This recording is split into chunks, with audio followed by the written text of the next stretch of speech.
आज भारत के 32,87,263 square kilometre में शौर्य की हवा बह रही है, तो वहीं पाकिस्तान के 7,96,095 स्क्वायर किलोमीटर में मतलब पड़ा है।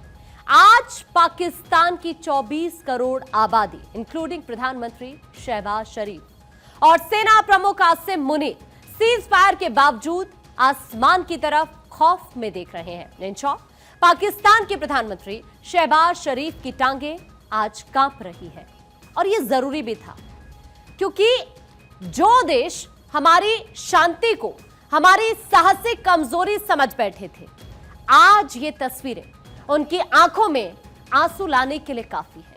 हमने इस युद्ध की शुरुआत नहीं की, लेकिन इस युद्ध को खत्म करने की जिम्मेदारी अब हमारी थी। ये सत्य और असत्य की लड़ाई है, ये धर्म और अधर्म के बीच की जंग थी और इस धर्म युद्ध में जो भी अधर्म के पक्ष में युद्ध कर रहा है वो हमारा शत्रु है, पूरे मानव समाज का वो शत्रु है। महाभारत में भगवान श्री कृष्ण ने अर्जुन से कहा था कि युद्ध एक योद्धा का कर्तव्य है और धर्म के लिए जरूरी है। ऐसे में आज एक बार फिर धर्म की पुनर्स्थापना के लिए ये युद्ध जरूरी था।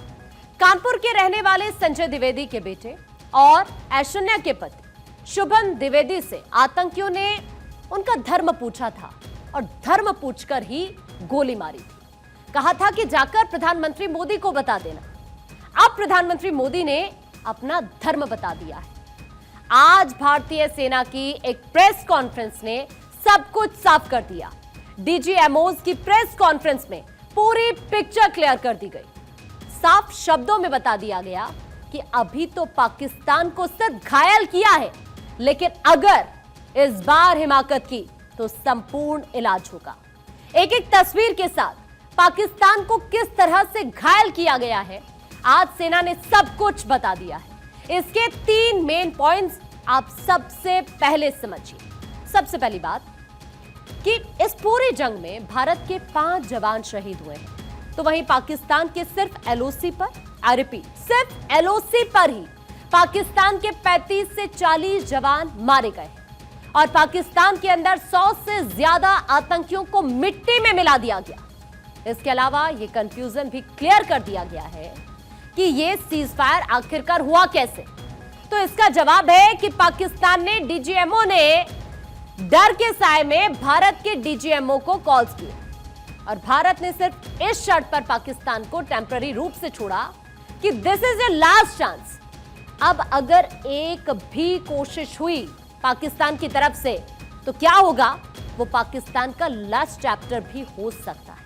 तीसरा पॉइंट, इस पूरे इंडिया वर्सेस पाकिस्तान मूवमेंट में भारत ने पाकिस्तान के कई एयरबेस उड़ा दिए, तो वहीं 9 आतंकी ठिकानों को जमींदोज भी कर दिया गया। दूसरी तरफ पाकिस्तान ने भारत में कई ड्रोन भी भेजे जिन्हें हवा में ही ध्वस्त कर दिया गया।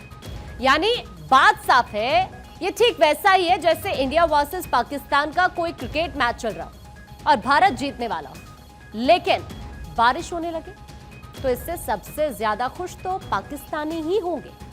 ठीक ऐसा ही आज भी हुआ। पाकिस्तान आज भारतीय सेना की रहम पर मरते मरते बचा है और इसीलिए दे आर हैप्पी। बट भारतीय सेना का वो वाला क्लॉज भी वहां के लोगों को साफ समझना होगा कि अब अगर पाकिस्तान की सेना ने हल्का भी शोर किया तो जिंदगी भर के लिए उनकी आवाज छीन ली जाएगी। अब आपको ग्राफिक्स दिखाते हैं। मेरे राइट साइड में आपको ग्राफिक्स नजर आएगा और इस ग्राफिक्स में आप देखिए, आपको पाकिस्तान में बने आतंकी ठिकाने आज राख का ढेर बने हुए नजर आएंगे। उनका सैन्य ठिकानों पर आज मलबा आपको यहां पर चारों तरफ नजर आएगा। 9 मई की रात भारत ने पाकिस्तान के खिलाफ भीषण कार्रवाई की। उनका Chaklala airbase, Sialkot aviation base, Rahim Yar Khan airbase, Sukkur airbase, बस्टूर radar site, Murid airbase, Chunian military camp, Rafiqui airbase, हर जगह मलबा ही मलबा है। पाकिस्तान इन जगहों पर उठ रहे धुएं को पानी डालकर बुझा रहा है और अपनी जनता को मीठी गोली खिलाने की कोशिश कर रहा है। I have no doubt in my mind that we achieved total surprise, and those strikes across those 9 terror hubs left more than 100 terrorists killed, including high-value targets such as Yusuf Azhar, Abdul Malik Rauf, and Mudassir Ahmed that were involved in the hijack of IC-814 and the Pulwama blast. We analyzed what was to be done to annihilate these targets and plan to engage these targets with precision air-to-surface guided munitions so as to avoid collateral damage. The modalities of planning process I will not go through at this instant. However, what I would like to show you is the results that we achieved through our targeted airstrikes. The aim was to revalidate our crew, armament, equipment, and platform readiness to deliver various ordnance on selected targets precisely. Thereafter, our forces remained forward deployed in the Northern Arabian Sea in a dissuasive and deterrent posture with full readiness and capacity to strike select targets at sea and on land, including Karachi at time of our choosing. अब कुछ pictures आपको दिखाते हैं और ये वो pictures हैं जो भारतीय सेना ने आज ही जारी की है और ये तस्वीरें आज पूरी दुनिया देख रही है। And Pakistan is dying in embarrassment tonight. और आपको कुछ पिक्चर्स इस वक्त स्क्रीन पर हम दिखा रहे हैं। ये पिक्चर्स इस वक्त आप देख पा रहे हैं और सवाल पहले आपको यहां पर नजर आएगा कि पाकिस्तान कहां मुंह छिपाएगा। ये कुछ वो पिक्चर्स हैं जो आज ही जारी की गई हैं। दरअसल ऑपरेशन सिंदूर के तहत भारतीय वायुसेना ने पाकिस्तान के बहावलपुर स्थित आतंकवादी अड्डे पर सटीक मिसाइल हमला किया। वो तस्वीर हम आपको इस वक्त ये दिखा रहे हैं। इसे पूरी तरह से तबाह कर दिया गया। यह इलाका जैश ए मोहम्मद का प्रमुख ठिकाना माना जाता है, जहां से लंबे समय से भारत के खिलाफ आतंकी गतिविधियां संचालित की जा रही थी। भारतीय वायुसेना के DG operation air marshal A K. Bharti ने इस हमले की ड्रोन और सैटेलाइट फुटेज सामने रखी, जो इस वक्त आप अपनी स्क्रीन पर देख रहे हैं, जिसमें बहावलपुर में हुए भारी विनाश को स्पष्ट रूप से देखा जा सकता है। तो ये तस्वीर बहावलपुर की हम आपको दिखा रहे थे, जहां पर यह आतंकवादी अड्डा था, लेकिन इसे खाक कर दिया गया। Air marshal A K. भारती की तरफ से कहा गया कि भारतीय वायुसेना ने पाकिस्तान के मुरीदके स्थित, ये अब जो तस्वीर आप देख रहे हैं, ये मुरीदके की तस्वीर है, और यहां पर जो आतंकी ठिकाना था उसे भी मिट्टी में मिला दिया गया। इस आतंकी शिविर को सटीक मिसाइल हमले में पूरी तरह से ध्वस्त कर दिया गया। और ये वही इलाका है जिसे लश्कर-ए-तैयबा के सरगना हाफिज सईद का गढ़ माना जाता है। अगली तस्वीर की तरफ आगे बढ़ेंगे।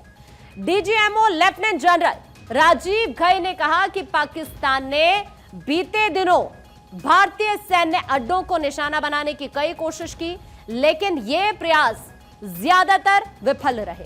पाकिस्तान ने ड्रोन और मिसाइलों के जरिए कई सैन्य ठिकानों पर हमला करने की कोशिश की थी, लेकिन भारतीय वायु रक्षा प्रणाली ने समय रहते इन सभी खतरों को नाकाम कर दिया। ये तस्वीर आप इस वक्त देख पाएंगे अलग अलग जगहों की। जो पहली तस्वीर इस वक्त आप देख पाएंगे सरगोधा की ये तस्वीर है, जैकोबाबाद की तस्वीर आपको दिखा रहे हैं, उसके बाद रहीम यार खान की तस्वीर आप देख रहे हैं। अलग अलग एयरबेस की तस्वीर इस वक्त हम आपको ये दिखा रहे हैं, तमाम वो ठिकाने जहां पर इंडिया की तरफ से कार्रवाई की गई। इसके अलावा ब्रह्मोस और जैकोबाबाद भी आपको यहाँ पर नजर आएगा। वो तस्वीर हम आपको इस वक्त दिखा रहे हैं कि किस तरह से ये अलग अलग टेररिस्ट लॉन्च पैड जिन्हें तबाह कर दिया गया भारतीय सेना की तरफ से। तमाम ये तस्वीरें, भोलारी की तस्वीर देख रहे हैं, नूर खान एयरबेस की तस्वीर हम आपको दिखा रहे हैं। तो ये तमाम वो तस्वीरें हैं जहां पर आतंक की जमीन थी और उसे नष्ट करने का कार्य किया गया भारत की तरफ से। जैकोबाबाद एयरबेस की अगर हम बात करें तो अब यहां पर ये जो तस्वीर इस वक्त हम आपको दिखा रहे हैं, अलग अलग जगहों से देखिए इसी तरह से तस्वीरें निकलकर सामने आ रही है। और यहां पर देखिए शहबाज एयरबेस मलबा यहां पर आपको चारों तरफ देखिए किस तरह से नजर आएगा। तो ये कुछ इस वक्त जो तस्वीरें सामने आई है, पहले की तस्वीर आप देख सकते हैं और उसके बाद अभी की यहां पर क्या सिचुएशन है वो तस्वीर भी इन फोटो के जरिए हम आपको इस वक्त आपकी स्क्रीन पर दिखा रहे हैं। अभी जिस तरह से सिचुएशन बनी हुई है, CNN की एक रिपोर्ट के मुताबिक जब भारत और पाकिस्तान के बीच तनाव चरम पर था, तब अमेरिकी उपराष्ट्रपति JD वेंस ने प्रधानमंत्री नरेंद्र मोदी से सीधे संपर्क भी किया था। उन्होंने युद्ध विराम की दिशा में बातचीत को प्रोत्साहित करने के लिए यह कदम उठाया। अब सूत्रों से जानकारी सामने आई है कि वेंस के साथ बातचीत के दौरान प्रधानमंत्री नरेंद्र मोदी ने भारत का रुख स्पष्ट करते हुए यह कहा कि अगर पाकिस्तान भारत पर हमला करता है तो देश उसका कड़ा जवाब देगा। प्रधानमंत्री नरेंद्र मोदी ने स्पष्ट निर्देश दिए थे कि वहां से गोली चलेगी और यहां से गोला चलेगा। सूत्रों ने बताया कि वेंस ने फोन करके प्रधानमंत्री मोदी से बातचीत की। प्रधानमंत्री ने उनसे कहा कि अगर वो हमला करते हैं तो हम और जोरदार हमला करेंगे। प्रधानमंत्री मोदी के साथ वेंस की बातचीत के बाद पाकिस्तान के सेना प्रमुख असीम मुनीर और उसके बाद विदेश मंत्री एस जयशंकर के साथ भी चर्चा हुई। ये धर्म युद्ध है जिसे 140 करोड़ भारतवासियों ने लड़ा है। पाकिस्तान ने भारत में तुर्की के बने ड्रोन से हमला किया, जहां सभी ड्रोन्स को भारतीय सेना ने हवा में ही खत्म कर दिया। और इस हिमाकत के बाद भारत के रिलेटिएशन से दरअसल बचने के लिए उसने अपने नागरिकों को अपनी ढाल तक बनाया। पाकिस्तान ने अपना स्पेस बंद नहीं किया और नागरिक विमानों को उड़ने दिया, यानी पाकिस्तानी सेना ने अपनी जान बचाने के लिए अपने नागरिकों तक को चारा बना दिया। मतलब साफ है, पाकिस्तान की सेना पहले तो भारत में हमला करने का दुस्साहस करती है और उसके बाद अपने नागरिकों को मरने के लिए आगे कर देती है। इसकी पूरी क्रोनोलॉजी आपको अब समझने की जरूरत है। 8 मई की रात को पाकिस्तान ने भारत के उत्तरी और पश्चिमी इलाकों में कम से कम 15 सैन्य ठिकानों को निशाना बनाने की कोशिश की। भारतीय सेना ने दरअसल पाकिस्तान ने भारतीय सेना के मुताबिक करीब 300 से 400 ड्रोन्स का इस्तेमाल किया था, जो 36 अलग अलग जगहों पर हमले की कोशिश कर रहे थे। इन ड्रोन्स को तुर्की की कंपनी एसिस गार्ड ने बनाया था, जिनका मॉडल सुंगार है। ये ड्रोन हथियार ले जाने और सटीक हमला करने में पूरी तरह सक्षम है। भारतीय सेना ने दावा किया कि इनमें से ज्यादातर ड्रोन्स को न्यूट्रलाइज कर दिया गया और कोई बड़ा नुकसान यहां पर नहीं हुआ। यहां आंकड़े साफ बता रहे हैं कि पाकिस्तान ने तुर्की के ड्रोन्स के दम पर भारत को डराने की कोशिश की, लेकिन भारत की सेना ने उनके मंसूबों को मिट्टी में मिला दिया। भारतीय सेना ने बताया कि पाकिस्तान ने 300 से 400 ड्रोन्स और मिसाइलों का इस्तेमाल किया, जिनमें से कई को नागरिक उड़ानों के रास्तों में भेजा गया ताकि भारतीय वायु रक्षा प्रणाली इन्हें निशाना ना बना सके। ये एक सुनियोजित रणनीति थी, क्योंकि नागरिक विमानों की मौजूदगी में भारत का जवाबी हमला सीमित हो सकता था। इससे पहले पाकिस्तान ने दावा किया कि भारत के हमलों में उनके 31 नागरिक मारे गए, जिनमें महिलाएं और बच्चे शामिल थे। लेकिन भारत ने साफ किया कि ऑपरेशन सिंदूर में सिर्फ आतंकी ठिकानों को निशाना बनाया गया और अगर नागरिकों की मौत हुई तो यह पाकिस्तानी सेना की ढाल रणनीति का नतीजा था। ऑपरेशन सिंदूर के 3 ऑब्जेक्टिव्स थे और ये तीनों ऑब्जेक्टिव्स इस ऑपरेशन के द्वारा पूरे कर लिए गए हैं। पहला है मिलिट्री ऑब्जेक्टिव। पीएम मोदी ने कहा था कि आतंकवाद को मिट्टी में मिला देंगे, जैसा कि हुआ भी। भावलपुर, मुरीद के और मुजफ्फराबाद में बने आतंकियों के कैंप्स को मिट्टी में मिला दिया गया। दूसरा है पॉलिटिकल ऑब्जेक्टिव। सिंधु जल संधि को निलंबित किया गया। इससे बात साफ हो गई है कि भारत अब पाकिस्तान को पानी के लिए भी तरसाएगा। वो जब चाहेगा पानी का स्विच ऑन ऑफ करेगा। तीसरा है साइकोलॉजिकल ऑब्जेक्ट। भारत ने कहा था घुसकर मारेंगे। हर भारतवासी की भी यही भावना थी और ऑपरेशन सिंदूर के जरिए भारत ने इस बार पाकिस्तान को उसी की जमीन पर घुसकर मारा है। भारतीय सेना ने सबूत पेश किए कि उनके हमलों में 100% सटीकता थी और केवल जैश ए मोहम्मद और लश्कर ए तैयबा के ठिकाने नष्ट किए गए। फिर भी पाकिस्तान ने इन ठिकानों के आसपास नागरिकों को रखकर दुनिया को गुमराह करने की कोशिश की। यहां पाकिस्तान जानता था कि भारत नागरिकों पर हमला नहीं करेगा, इसीलिए उसने अपने ड्रोन्स और मिसाइलों को नागरिक उड़ानों और बस्तियों के पास से भेजा ताकि भारत की जवाबी कार्रवाई सीमित हो सके। दूसरी बात है अंतरराष्ट्रीय दबाव बनाना। दरअसल नागरिकों की मौत का दावा करके पाकिस्तान ने दुनिया का ध्यान खींचने की कोशिश की, लेकिन भारत ने सटीक सबूतों के साथ इन दावों को खारिज कर दिया। तीसरी बात है आतंकियों को बचाना। आतंकी ठिकानों के आसपास नागरिकों को रखकर पाकिस्तान ने अपने आतंकवादी सरगनाओं को बचाने की कोशिश की, लेकिन भारत के आरपी ड्रोन्स और S-400 सिस्टम ने इन साजिशों को नाकाम कर दिया है। भारतीय वायु रक्षा प्रणाली, जिसमें S-400 और आकाश मिसाइल सिस्टम शामिल है, इनमें पाकिस्तान के सभी ड्रोन्स और मिसाइलों को नाकाम किया गया। भारत ने लाहौर में पाकिस्तान के HQ-9 हवाई रक्षा प्रणाली को भी नष्ट कर दिया, जिससे उनकी हवाई ताकत को बड़ा झटका लगा। भारत ने साफ कर दिया है कि उसकी कार्रवाई सिर्फ आतंकी ठिकानों तक सीमित थी और नागरिकों को नुकसान पहुंचाने का कोई इरादा नहीं था। वहीं दूसरी तरफ पाकिस्तान की सेना इस बात से बेचैन है कि भारतीय सेना ने उनके घर में बने आतंकी कैंप्स को तबाह कर दिया है और इस बौखलाहट में उन्होंने आम भारतीय नागरिकों को निशाना बनाने की कोशिश भी की। जम्मू के कई इलाकों में पाकिस्तान ने हमला कर दिया।